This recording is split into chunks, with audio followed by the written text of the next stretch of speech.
Alright, so the plan for today's video is we're going to be making some cardboard shelves. I'm probably going to make an apple one, a star one. And the materials I'm going to be using today is cardboard, hot glue, spackle slash like that hole filler, acrylic paint, and possibly some glitter because I'm just a girl. So I am going to get started on that. Let's get going. Alrighty, so I have the plan. I'm going to be making an apple shelf and a star shelf. The plan for these is to cardboard, obviously, and cut it into the backboard first, and then take strips of cardboard and curve it around the edges to create that shape. The shape, like the basic shape, is all glued together. Then we can start to dirty. So let's get started on that. So here I am just sketching out and trying to get the shape of the apple, trying to measure it to make sure it's semi-even. Does it come out even? No, but might as well try nonetheless. And I just went for like a very simple apple shape for this. Not anything crazy, very cartoony school teacher vibe, you know? And I also sketched out a stem and a leaf. And after that is all sketched out, I end up cutting the cardboard a little bit to make it easier on myself. And then after that, I take an X-Acto knife and cut out the actual apple from the cardboard. The edges come out pretty frayed, but that's because I am the most impatient person ever when it comes to using X-Acto knives. I did not listen to my sculpture teacher at all. Here's the apple when it's all cut out. You can see it's pretty small, but I honestly wanted a pretty small shelf because I do not have that much wall space. And then I cut out about half and the stem, and I repeated that for a star. The half makes it just easier to make it, plus that's how people on TikTok are doing it. I then take 2 strips of corrugated cardboard. Corrugated is this stuff that has like the lines. And here I am just making sure it's the shape that I want. With the corrugated, it helps if you pop it, so it will curve easier than it would if you didn't pop it. It wouldn't have as much harsh lines.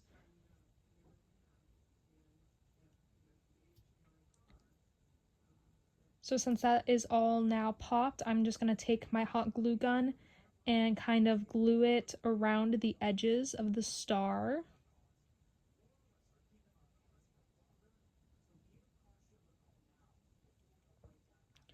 And then I repeat that all the way around the edge. And it's going to be messy and it's not perfect at all, but the future steps, especially with the star, specifically how I plan to do it, helps with that. And then I'm using some masking tape on the edges that aren't the same strip. Then after doing that, I take the masking / painter's tape and I kind of just go around all the edges to try and seal it a little bit better, as well as make it more cohesive to hide the corrugated edges. And with a thicker cardboard, I measure the centerpiece that is going to block it to be the edge of the shelves. And then I measure where I want my actual shelf pieces to be inside of the star. Just marking that onto the cardboard since it's all going to be painted anyways. I ended up doing 3 shelves, and I think that's going to help put a lot of little trinkets on it. And after doing that, I just cut out the pieces as size needed. It's a lot of fumbling to try and get it the perfect size. And then I just hot glue those in using a throwaway paintbrush to kind of smooth out any bubbling hot glue from the edges.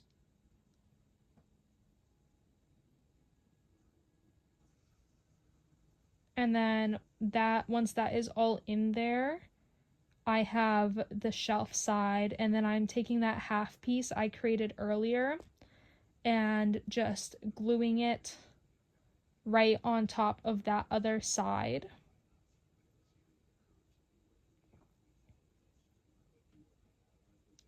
And then once I'm done with that, I take some air dry clay because I couldn't find my spackle and I didn't want to buy any.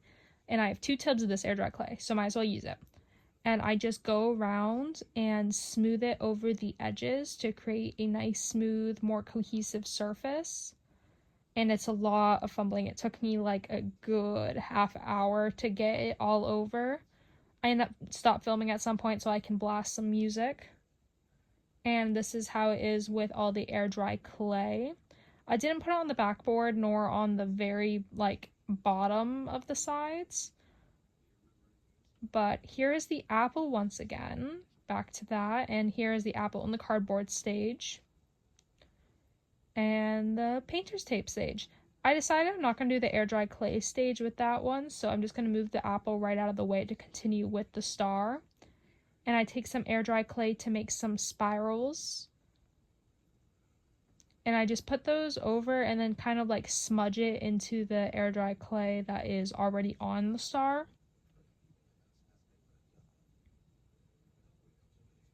I repeat that twice, and then I end up deciding that I want it to be more than just these little spirals, so I grab a spiral stamp and some flattened clay and kind of smudge it on there as well. I did 2 of those.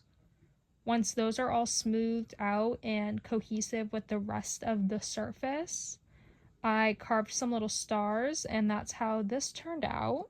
Okay, so it is the next day and the clay has dried. This is fine, obviously, but here they are as right now. I definitely think the apple's gonna be my favorite, but I like the star a lot too. There is some cracking, but I'm not too worried about it with the acrylic paint because the acrylic paint will like seal it, I think, better. And then here is the apple one. So let's get started on that. Alright, I start with applying a pale yellow base over the majority of this.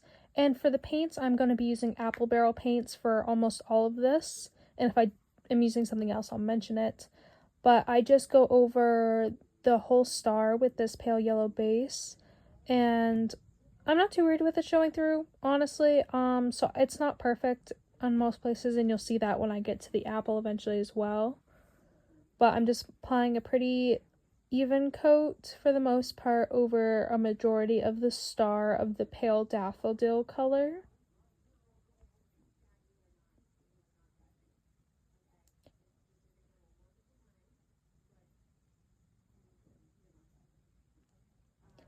And then once that is done, I go back with a pure yellow color and add some dimension to it. I do a lot of like messy dry brushing, especially along the sides, just to get it to have like a little bit more texture and whimsy to it. And then once that is done, I take an orange and I go and add a little bit more dimension, and then I go and paint the base inside a purple.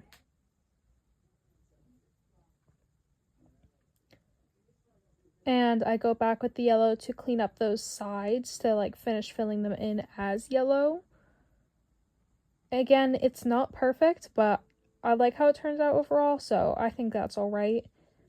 And then after that is done, I find a metallic purple, and that's just a like dollar store brand metallic purple. And I go in with that and a glow-in-the-dark Dollar Tree paint over the yellow and a metallic purple over the purple part. It's not that noticeable once it's on the wall, but I think it does add a little bit of a nice touch, especially when I add the little yellow dots. Alright, so I just finished the star and I'm about to start on the apple, but I am going to do a white base coat off camera and then I will get back to you when that's done so we can get into the actual painting part.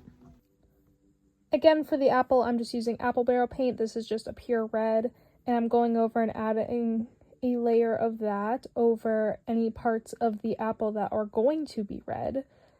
So that's all of the edges and half of the top.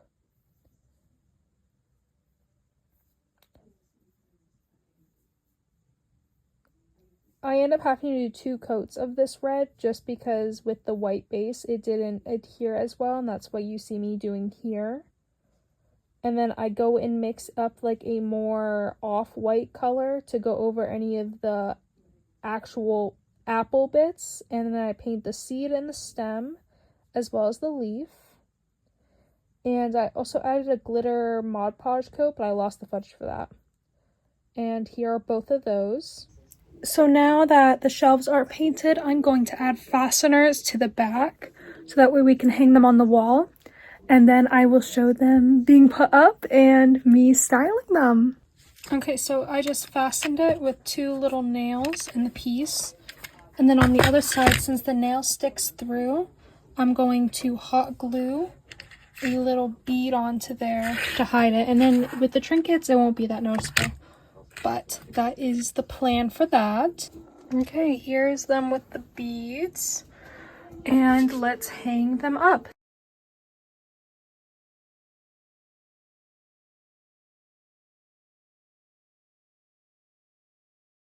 I'm trying to figure out what I want to put for trinkets up there because I have a lot of little things. I might put a Hello Kitty and little ducks because I think this Hello Kitty would look really good up there. Bunch of little ducks. Let me go do that.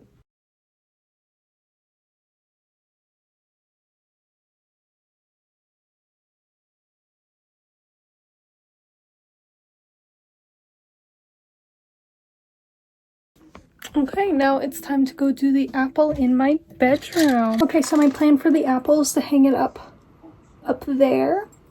So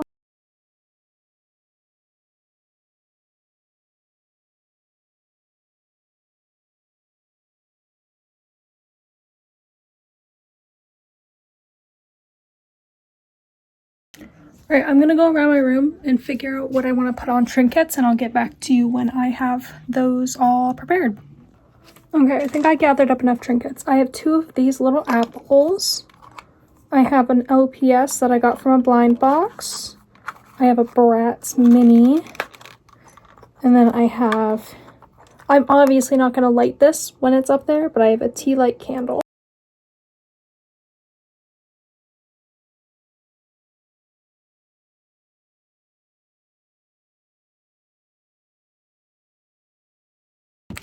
I don't want to go back in the office to film the outro, so I'm going to do it here. Overall, I really enjoyed the process of making these, and I think it was really fun to come up with how I'm going to do each of them, considering that they ended up being pretty different with how I painted them and how I built them essentially. I really love how they look in the respective rooms I made them for. As you can see, my 2 rooms are pretty different vibes, so I like making things for each of them. I will leave the 2 TikToks that I got the idea from linked below. Shout out to those creators. I loved the idea. I basically stole it, but I really like the idea of not buying everything and being able to make things yourself. And honestly, it looks really fit in my room. So I loved how they turned out, and you can't really tell how DIY it essentially was, and that it was just cardboard and paint, and I really love that about it. And I think I might make more of these in the future, like make a moon for my office and like a strawberry or a bat for in here. So 10 out of 10, I loved it. If you liked this video, got all the way through it, subscribe, and I will see you guys in the next video.